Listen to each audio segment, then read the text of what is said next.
Okay, so let's navigate this winning late games situation. No? Help me navigate it. Na-reach na vision sa amin. Still have the Lord though, so sige, kahit di ko na-give up ng position ko. Starting to split push, so let's do what the marksman wants to do, whether it's taking the Lord or defending. I think it's Retreat from the Lord! Request backup! Understood. Okay. We're still missing the Hayabusa, so... Gather up the Lord! Yes.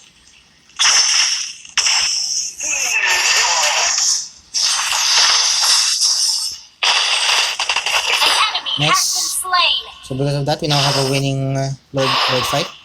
I still have this. Legendary! This will force the flicker out of the opponent, so okay na yun. I'm happy with that. Hindi siyang kakagawa ng surprise set. Okay, let's like they're fighting. Pero wala pa akong set. I'm also low. I wanna go home muna, shift ko lang. I don't have dragging hammock. So I'm gonna get back quickly using this trick with Atlas where yung body niya can heal instead of your entire character, no? So para mas mabilis ka maka-out ng base. Baka mamatay dito si Zero. Let's defend him muna. Baka may surprise. Side. Okay. I don't want to follow that up muna. Kailangan ka kante. So let's try it out muna.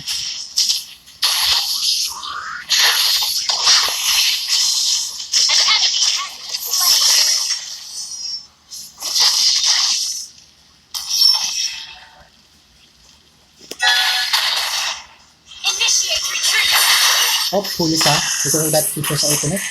Okay, now we're forcing pieces ultimate. Now we're getting the Lord for free. I'm gonna set this guy. Hindi ako mantay dahil sa Radiant Armor and we're out for free. We're out.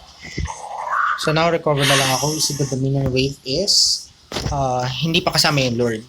So we have lots of time to prepare again until the 41-7 mark. Okay. Right now it's 13 seconds.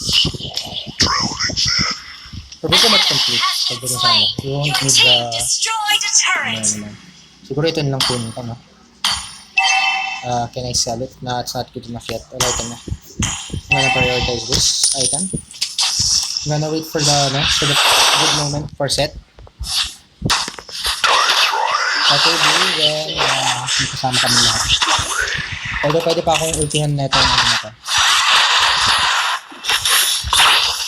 Okay, just set.